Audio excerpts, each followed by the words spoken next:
Good morning, viewers. You're now watching Hornbill TV's Morning Pulse. Odisha Chief Minister Mohan Charan Maji said Odisha was chosen to host the BRICS disaster risk meeting because of the globally recognized disaster management model, including successful cyclone preparedness and near-zero casualty movements. Expressed confidence that the meeting would help develop a framework for disaster resilience and climate-resilient infrastructure. हमारे लिए ये अत्यंत आनंद की बात है कि BRICS disaster risk reduction group की बैठक हमारा उड़ीसा में महाप्रभु श्री जगन्नाथ की इस पवित्र धाम पुरी में आयोजित आज हो रहा है। विपर्जय परिचालना में हमारा पास पर्याप्त दक्षता और अनुभव 1999 जो सुपर साइक्लोन आया था, इसमें से हमने बहुत बड़ा एक्सपीरियंस हमको मिला है और बाद में जो साइक्लोन और डिसास्टर आया, इसके लिए भी मैनेजमेंट करने के लिए बहुत बड़ा एक्सपीरियंस हमको अनुभव प्राप्त हुआ और मैनेजमेंट भी अच्छा हमने काम किए हैं। जैसे जीरो कैजुअलिटी तक हमने काम करते हुए बहुत बड़ा नाम लिए हैं और नॉट ओनली देश में, सारा विश्व में भी हम एक स्वतंत्र अनुभव और उसको भी हमको सम्मानित भी किया गया है। और इसके साथ ही पूरी शहर में जैसे अत्यंत गर्मी और बारिश के समय यानी प्रतिकूल मौसम में भी हम लगभग 1 करोड़ भक्तों के समागम में महाप्रभु श्री जगन्नाथ रथ यात्रा का कुशलता पूर्वक भी हमने आयोजित कर रहे हैं। इसलिए ओडिशा को विशेष रूप से पुरी को इस बैठक के लिए चुना गया है। इसलिए मैं ब्रिक्स का आयोजित किए हुए सारी टीम को हम धन्यवाद प्रदान करते हैं। यहाँ ब्रिक्स सदस्य देशों के विशेषज्ञों फील्ड लेवल पर उठाए गए सभी सफल पदक्षेप का प्रत्यक्ष अध्ययन वहाँ कर सकेंगे। इस बैठक से कोई सकारात्मक परिणाम निश्चित रूप से बैठक के बाद मिलने वाले हैं। इसमें विपर्जय प्रतिरोधी और जलवायु अनुकूल ढांचे की व्यवस्था के संबंध में एक फ्रेमवर्क भी तैयारी की जाएगी। Union Petroleum Minister Hardip Singh Puri said India is expanding E100 ethanol fuel infrastructure beginning with around 5,200 dispensing stations in major cities. He also said significantly increased ethanol use while promoting maize cultivation as less water-intensive alternative to transition crops, helping build a broader biofuel ecosystem. You see, as I mentioned today, it's a little bit like the chicken and egg story. Now, there was an attempt earlier to set up a large number of E100 dispensing stations, but if the models were not ready, so I think we've been able to now correlate and dovetail the two. I think we are starting with about 50 to 100 dispensing stations in the Delhi NCR region and Pune, Mumbai, Nagpur, etc. This 50 to 100 will hopefully go up to 500 towards the end of 2026.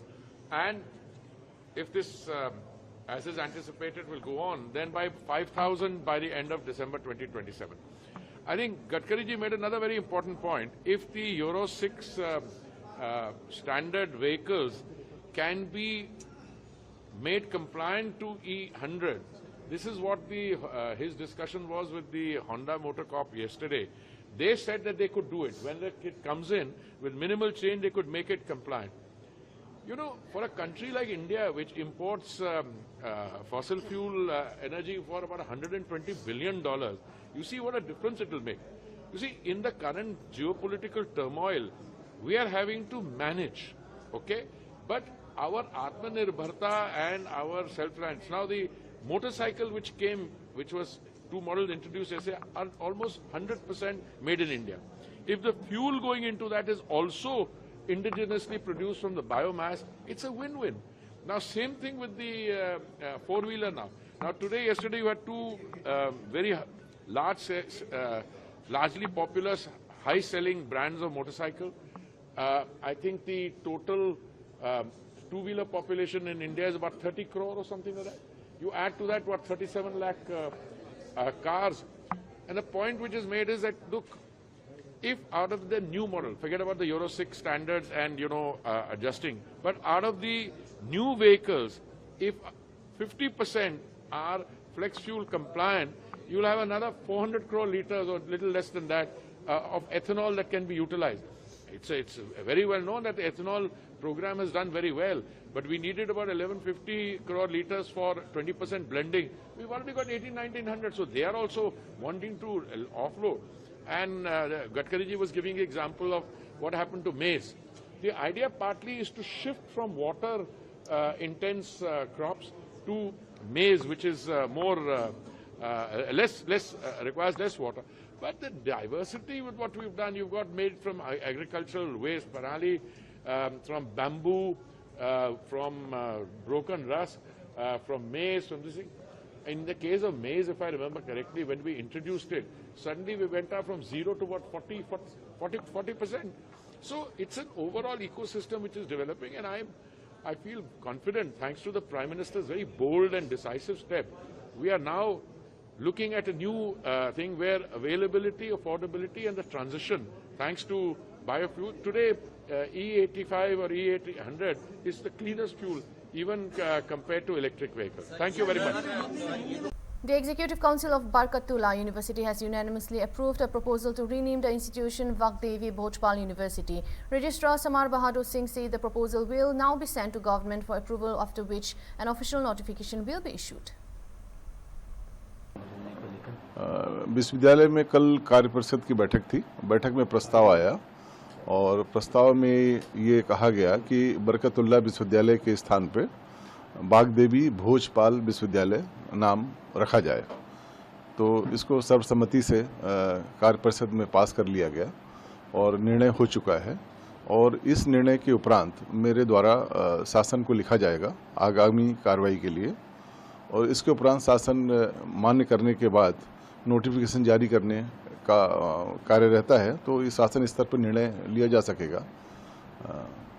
लेकिन sir, इसको लेकर अब लोग बाग भी कह रहे हैं क्या जरूरत थी, क्या आवश्यकता थी कि नाम बदल दिया गया, स्वतंत्रता संग्राम का योगदान रहा बख्तुल्लाह का, तो अब ऐसी क्या जरूरत पड़ेगी क्यों नाम बदला गया? अब ये चूंकि चर्चा का विषय है जो आप बता रहे हैं, इसमें हम टिप्पणी नहीं कर पाएंगे। चूंकि अब निर्णय कार्य परिषद का है, तो मैं कुल सचिव होने के नाते इतने आप कह पाऊंगा कि निर्णय हुआ है और ये निर्णय के उपरांत हम शासन को भेज रहे हैं। शासन को भेजे सर, कब वहाँ से स्वीकृति होते ही, मंजूरी मिलते ही वो नोटिफिकेशन जारी होता है शासन से, तो उसके उपरांत ही नाम बदल पाएगा। अभी तो प्रस्ताव पास हुआ है और प्रस्ताव के अनुसार हम आगामी कार्रवाई कर रहे हैं। धन्यवाद। Expelled TMC leader Santipan Saha alleged irregularities in the selection of the leader of opposition, claiming some MLAs were listed despite not being present. He said concerns raised with Speaker led to inquiry, prompted several legislators to consider forming a separate group. क्या वो एक trigger point था जिसकी वजह से आप लोगों को ये कदम उठाना पड़ा कि ममता बनर्जी और अभिषेक बनर्जी के डिसीजन को चैलेंज देना पड़ा आप लोगों को? ये आप ट्रिगर पॉइंट क्या था? ये ट्रिगर पॉइंट जो रेजोल्यूशन, जिस रेजोल्यूशन को जमा दिया गया वो गलत तरीके से जमा दिया गया था। उसमें बहुत सारे एमएलएस का सिर्फ नाम लिखा हुआ है, सिग्नेचर नहीं है। कुछ एमएलए तो उपस्थित भी नहीं थे, उनके भी नाम ब्लॉक लेटर में लिख दिया। तो ये तो करना नहीं चाहिए था ना। ये विधानसभा का जो कानून है, जो आइन है, ये आप अगर नैतिकता के एंगल से देखोगे, आपके पास नंबर था फिर भी आपने ये किया, ये तो हम लोग सबको इस प्रश्न के मुंह में डाल देता है। सबका नैतिकता के ऊपर प्रश्न उठता है। तो हम लोगों ने जब ये वॉइस आउट किया, हम लोगों ने ऑनरेबल स्पीकर को लेटर दिया, उन्होंने इस पर इंक्वायरी बैठाई। इंक्वायरी बैठने के बाद ऐसे घटनाएं जब बाहर आना शुरू हुआ कि हाँ इस पे सच्चाई है, बाकी एमएलए हम लोगों से कांटेक्ट करना शुरू किया कि भाई ये क्या चल रहा है, ऐसे तो हो नहीं सकता है। विधानसभा में इतने दिन से हम लोग हैं, आज तक कभी ऐसे सिचुएशन नहीं देखे। एक दल, इतना पुराना दल जो 15 साल पावर में था, वो ऐसे कांड कर रहे हैं। तो हम लोग आपस में डिस्कशन किए और करके हमें यही लगा कि अगर विधानसभा में हम लोग को परफॉर्म करना है, अपने कॉन्स्टिट्यूंसी में काम करना है, तो हमें एक ग्रुप बनाना चाहिए और ये ग्रुप ही प्रिंसिपल ऑपोजिशन होना चाहिए। एक यही प्रिंसिपल ऑपोजिशन, इस ग्रुप से एक एलओपी होना चाहिए ताकि हम लोग भी अपना काम सही ढंग से कर पाए। क्या ऐसा नहीं लगता कि चुनाव हारने के बाद से घर में बैठ जाना और सिर्फ इंटरनल मीटिंग में बोलना कि आप लोग काम करो, आप लोग काम करो, ये ट्रिगर पॉइंट था जिसके लिए बहाना आप लोगों को एलओपी वाला मिल गया? ट्रिगर पॉइंट में बोलूं जो सच्चाई है, एटलीस्ट सीनियर एमएलएस को, दल जब हार गया उसके बाद जब हम लोग मीटिंग में गए थे, वहां पे सारे एमएलएस को बोला गया था कि अभिषेक के बारे में कोई कुछ नहीं बोल सकता है, वो बहुत अच्छा काम किया, सब खड़े होकर उसको स्टैंडिंग ओवेशन दो। ऐसे एमएलए जो एमएलए तब से है जब अभिषेक बनर्जी शायद स्कूल में पढ़ते थे, उनको खड़े होकर स्टैंडिंग ओवेशन देना पड़ा। कहीं ना कहीं तो मन में लगेगा, कहीं ना कहीं तो कुछ तो इसका रिएक्शन होगा। अभी भी अगर दल यही सोचते हैं कि हम ही लोग सब कुछ है, अगर दल यही सोचते हैं कि हम ही लोग सब कुछ है, किसी से कोई डिस्कशन नहीं करना है, किसी का कोई ओपिनियन नहीं लेना है, हम लोग डिसाइड करके आप लोग को बोल देंगे और आप लोग को वही राह में चलना पड़ेगा, ऐसे होते हुए आया है। आज जब मौका मिल रहा है कि इसको नकारने का, लोग नकार रहे हैं। मतलब यही मौका मिला और आप लोगों ने दिखा दिया कि नहीं, जो आप बोलेंगे वो नहीं होगा, जो हम चाहते हैं पार्टी को रिप्रेजेंट करते हुए वही होगा।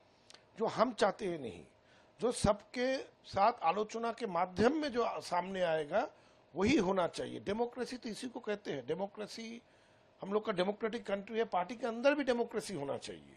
अगर डेमोक्रेसी नहीं होगा तो आप ज्यादा दिन सरवाइव नहीं कर पाओगे। अगर सरवाइव करना है तो डेमोक्रेसी लाना जरूरी है। एलओपी बने ऋतुव्रत बंदोपाध्याय रही है ये 58 सिग्नेचर एकत्रित करने में, क्यों नहीं आप बने, उन्हें क्यों चूज किया गया? ये जो हम लोग का ऑपोजिशन ब्लॉक जो बना है, सारे विधायकों ने यही डिसीजन लिया कि ऋतुव्रत बनर्जी एलओपी बनने से अच्छा होगा। इस पे ऐसा कोई बात नहीं कि वो क्यों बने हम क्यों नहीं बने, इससे क्या फर्क पड़ता है। आखिर में ये टीम विधानसभा में अच्छा से काम कर पाए, डेमोक्रेटिकली काम कर पाए, खुल के काम कर पाए, अपना जो ओपिनियन है वो दे पाए, ये ज्यादा इंपॉर्टेंट है। ये जो लिस्ट बना है आप लोगों की तरफ से असेंबली के लिए, इसमें मतलब 5, 4, 2, 6 नाम है। 6 नाम को एकत्रित करने में ये क्या सोच विचार था कि इनको यहाँ, इनको यहाँ, इनको यहाँ फिट करना है? तो आप बोल रहे कि एलओपी, डेप्यूटी एलओपी, इस बारे में बोल रहे? हाँ, ये सब मिल के डिसाइड किया, सारे एमएलएस को पूछा गया, सबने अपना अपना ओपिनियन दिया, फिर सबके ओपिनियन लेने के बाद सबने जिस पे सम्मति दिया वही हुआ। BJP leader Pradeep Bhandari criticized Rahul Gandhi, alleging that the statements promote instability and claiming that the Congress leader and his supporters could seek to create a perception of a democratic deficit in India. बयान दे रहे हैं, कह रहे impose हो जाएगा और जो emergency की स्थिति आ जाएगी, फिर आगे मोदी सरकार नहीं रहेगी, लोगों को बहुत तरीके की समस्याएं होगी। जिस तरीके का स्टेटमेंट आप सामने आ रहा है, क्या कहेंगे? देखिए, राहुल गांधी एक अराजक व्यक्ति है। Rahul is an anarchist man और जॉर्ज सोरोस के कहने पर राहुल गांधी इस देश के अंदर अराजकता फैलाना चाहते हैं। याद करिए, पूर्व के अंदर राहुल गांधी ने कहा था he wants to fight the Indian state. आज राहुल गांधी ये कामना कर रहे हैं कि भारत के अंदर अराजकता है। मैंने राजनीति में ऐसा कभी कोई व्यक्ति नहीं देखा जो इतना अपने देश से नफरत करता है जितना राहुल गांधी करते हैं। राहुल गांधी जनता का विश्वास जीतने के बजाय जनता का लोकतंत्र के अंदर विश्वास को अविश्वास में कन्वर्ट करना चाहते हैं। इससे यही स्पष्ट होता है कि राहुल गांधी की entire tool kit of Rahul Gandhi is anti India and it wants to create a democratic deficit in the country. Rahul Gandhi 99 चुनाव हारने के बाद भी जनता का मैसेज नहीं समझ पाए कि जनता उनके इस परसेप्शन, उनकी इस नीति नियत को जान चुकी है। आज वापस उस बात को दोहराकर राहुल गांधी ने ये स्पष्ट कर दिया कि उनकी मानसिकता भारत में लोकतंत्र को खत्म करने की है, भारत के अंदर अराजकता लाने की है, भारतीय जनता पार्टी से लड़ने की नहीं है। Rahul statement proves that he is a certified anarchist who is being run by international anarchists who believe in creating a democratic deficit in the country. Rahul Gandhi Bharat के लोगों के खिलाफ है और भारत के लोग ये जानते हैं, इसीलिए राहुल गांधी को 99 चुनाव में विपक्ष में बैठा है और आगे भी विपक्ष में बैठाएंगे।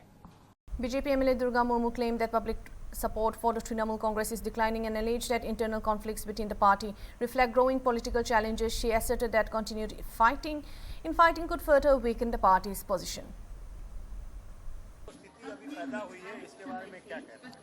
देखिए, तृणमूल तो अभी देख रहे हैं कि इस बार जनता जनार्दन ने जैसे इन लोगों को अपना परिचय और जनता जनार्दन के पास पहुंचा, और अभी उन लोग कभी भी और बाद में ऐसा तृणमूल जो अपना सही डिसीजन ले पाएगा, ये तो 15 साल से ले ही रहा है, लेकिन वो डिसीजन गलत ही था, अभी भी गलत होगा, और अभी भी उन लोगों का बीच में जो भी हो रहा है ये, लेकिन उन लोगों का पूरा निश्चिन्ह हो जाएगा। यहाँ कोई तृणमूल रहने का कोई बात नहीं रहेगा, इन लोग को पूरा समझ में आ गया। इसीलिए उन लोगों में अपना में भी अभी आप लोग देख ही रहे हैं, इनका बात उनका बात अपना में झगड़ा चलते रहता है, और ये है ये तृणमूल पूरा ध्वंस हो जाएगा। अभिषेक बनर्जी के घर में ईडी पहुंची है। देखिए, इन लोगों का जो कर्म का फल होता है वो जैसा काम वैसा फल, और ये लोग पूरा तरीका से पश्चिम बंगाल को डेवलपमेंट का नाते नहीं, वो निस्वार्थ से अपना डेवलपमेंट करने के लिए बहुत कुछ जनता जनार्दन का जो चोरी किया और यहाँ जो गलत काम किया है, इसीलिए उनका घर में ईडी सीबीआई जरूर जाएंगे, और इसका फैसला जनता जनार्दन के लिए जो करना चाहिए बीजेपी सरकार करेगा। और जो अपना वो बोल रहा था कि हम चैलेंज करते हैं, अगर मेरा कुछ भी मिलेगा तो चैलेंज का बात अभी आ गया है। आप लोग देखते रहेंगे कि उनका जो जितना ये बंगाल के लिए, ये बंगाल का बर्बाद करने के लिए जो सही डिसीजन नहीं लिया, तो इसके लिए सीबीआई ईडी तो वहां पे जरूर उनका घर में पहुंचेगा। शौकत मोल्ला जो फॉर्मर एमएलए है, उनके घर में एनआईए की छापामारी हो रही है। देखिए, इन लोगों का तो शौकत मोल्ला हुआ और जितना भी जो इन लोग, तो ये देश के ये बंगाल के लिए तो काम नहीं किया, जो भी किया है वो अनुप्रवेश कार्य किया। और यहाँ का जो एपिक सेंटर बना के इन लोगों को पूरा इंडिया में जहाँ इन लोग को भेजना, ये देश को बर्बाद करने के लिए जो उन लोग साजिश था, तो इसीलिए वो शौकत मोल्ला यही काम कर रहा था। ये जरूर होगा, इस बार विचार होगा, ये अब धीरे धीरे होते रहेगा, और इन लोग जो किया पूरी अंदर का बात निकल जाएगा। West Bengal Minister of State Anand Dame Barman launched a sharp attack on the Trinamool Congress, claiming that the party is losing political relevance and predicting a major decline in its electoral prospects. Also criticized TMC leader Mamata Banerjee, Abhishek Banerjee, alleging the party's influence will continue to diminish. देखिए, तृणमूल कांग्रेस आज मिट गया है। तृणमूल कांग्रेस के नेत्री ममता बनर्जी और तृणमूल कांग्रेस के जो नेता अभिषेक बनर्जी, वो आने वाला दिन में राजनीतिक प्रासंगिकता उनको नहीं रहेगा। तृणमूल कांग्रेस मिट्टी में मिल गया है, ये आप सोच लीजिए। आने वाला जो चुनाव होगा उसमें तृणमूल कांग्रेस के कोई नेता खड़ा होने के लिए तैयार भी नहीं होगा, और ये तृणमूल कांग्रेस धीरे धीरे अभी मिट रहा है। अभिषेक बनर्जी को ईडी ने समन किया है। अभी जो जिस तरह का काम किया है, जो घोटाला किया है, भ्रष्टाचार किया है, करप्शन किया है, दुर्नीति किया है, उसको जेल जाना तय है। अभिषेक बनर्जी को कोई भी बचाने नहीं सकेगा। शौकत मोल्ला के घर ईडी एनआईए पहुंचा है। जो इस तरह का काम किया, तृणमूल कांग्रेस के नेता, तृणमूल कांग्रेस के मंत्री, जो घोटाला, भ्रष्टाचार, करप्शन किया है, जो इस तरह का काम किया है, उसको उनका साजा भुगतना पड़ेगा। और आने वाला दिन में बंगाल के जेल में भी शायद इतना तृणमूली लोग है, उसका जगह नहीं होगा, शायद दूसरा जगह नया जेल हमें बनाना पड़ेगा।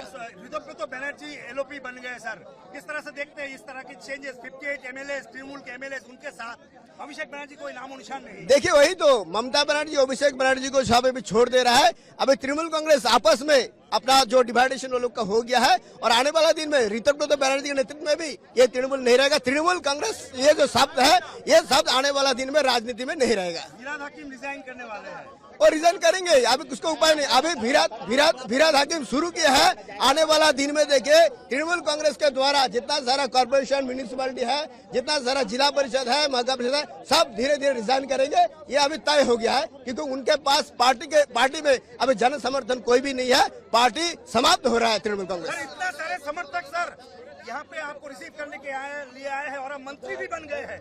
नॉर्थ बंगाल से इतने मंत्री, स्पीकर, क्या कहेंगे सर? देखिए, नॉर्थ बंगाल के लिए बहुत अच्छा सोच, ये विचार भारतीय जनता पार्टी ने रखा है, क्योंकि नॉर्थ बंगाल भारतीय जनता पार्टी के एक बहुत पुरानी घर है। और यहाँ से हर साल, हर इलेक्शन में जिस तरह से एमपी को इन्होंने जीता, नॉर्थ बंगाल एमएलए को जीता, तो इसीलिए इस बार भी हमें जो 54 सीट में से 40 सीट हमें मिला है, और उसका पुरस्कार स्वरूप इतना 10 मंत्री और एक स्पीकर भी नॉर्थ बंगाल में मिला। आने वाला दिन में नॉर्थ बंगाल डेवलपमेंट हम सब मिलकर करेंगे। That's all for now. Thank you for watching Hornbill TV.